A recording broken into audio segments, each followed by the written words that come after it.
Hello, it's Maxine and Kaye and Yoga from the Greater Philadelphia Center for Spiritual Living. And we're going to bring you a love note tonight. It's a little late in the day, but we've had a very full and busy day. And so we're grateful to have an opportunity to just settle down, take a breath, and be with you, wherever you are and whenever you happen to be watching us. Yoga loves to be the movie star. I tell her that's what we're going to do when we sit down in the chair. You want to make a movie now? You want to be the movie star? Okay, she says, let's do this. Well, yes, it's the season to be jolly, isn't it? But you know, it's not a jolly season for everybody. In fact, there are some of our centers I know who each year will present something they call a blue Christmas. And it's to help people who are going through sadness and tough times. And what's so is, since joy is an attribute of the divine, and we're a part of that divine presence, then joy is something that lives within us as well. All of the beautiful attributes of God reside within us, and joy is one of those substantive qualities. So no matter what else may be going on in our lives and what kinds of challenges we may be moving through, what kind of sadness or even grief, underneath all of that, holding it all up, there is the presence of joy. I'm thinking about a movie that was out a few years ago called Life is Beautiful. And it was about an Italian family who were captured by the Nazis, the father and the little boy. And the little boy, during all the time that they were in the camps, never knew that they were in a dangerous, terrible place, because his father made it all a delight for him. He told him they were at camp, and he and the little boy would go just out early in the morning. They go marching every day and come back, and they would sing and they would play games. And somehow, even in the midst of this horrid situation, the little boy did not know that there was anything but his father's love and the fun that they were having. Imagine. I know it was only a movie, but just the same, the story was very important. And it made me think about Viktor Frankl, who was able to maintain his sanity and his dignity and his sense of self and his sense of worth while he was in the camps. And there's a possibility, no matter how dire the situations may be, for us to touch that center of eternal joy within us. It's possible. It is. I know that from personal experience.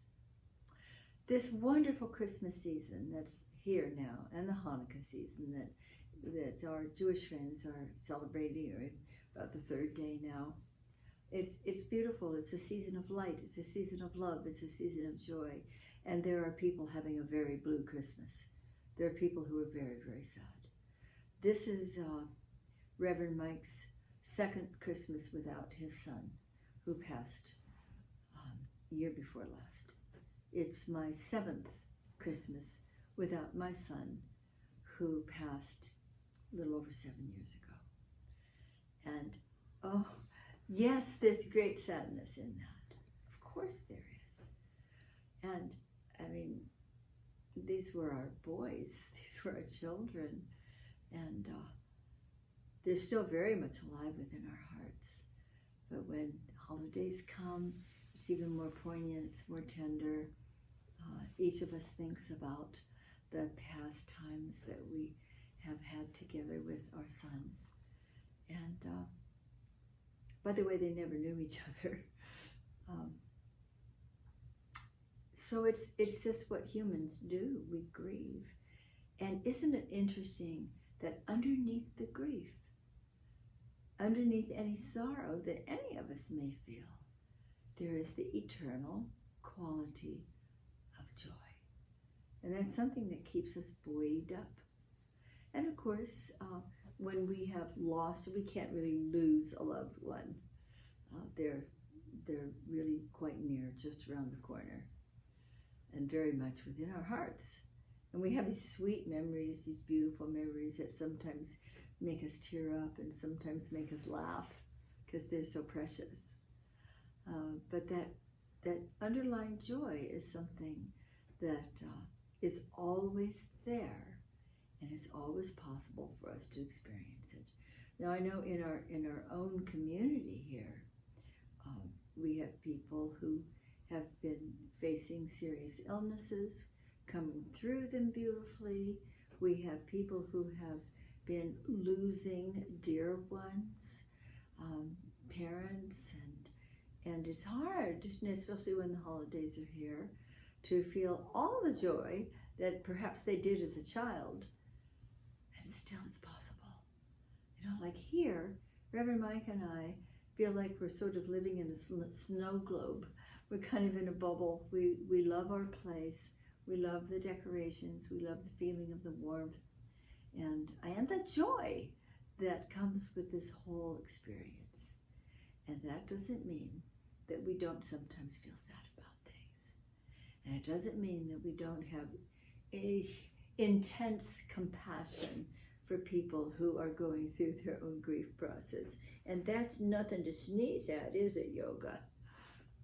We're walking together, all of us, through our joyous experiences, through our sad experiences, and we realize that those externals, those circumstances through which we continue to move, and continue to move is an operative phrase, that they come and go when they're temporary. And what is eternal is the presence of God, and the light, and the love, and the life, the peace, the power, the beauty, and the joy that are all the substantive qualities of the divine that live within us too. So we love being in a place where we remember the truth of our being. We remember who we truly are, and we celebrate the love and the joy and the true peace on earth that's being birthed right now through all of us. So thanks for being with us for this love note this evening. Hope to see many of you tomorrow, or hope that many of you will see us tomorrow for the live stream at 10:30. Just go to our website, cslphilly.org. Tune in at 10:30 if you can, and if not, tune in whenever you can because it's archived.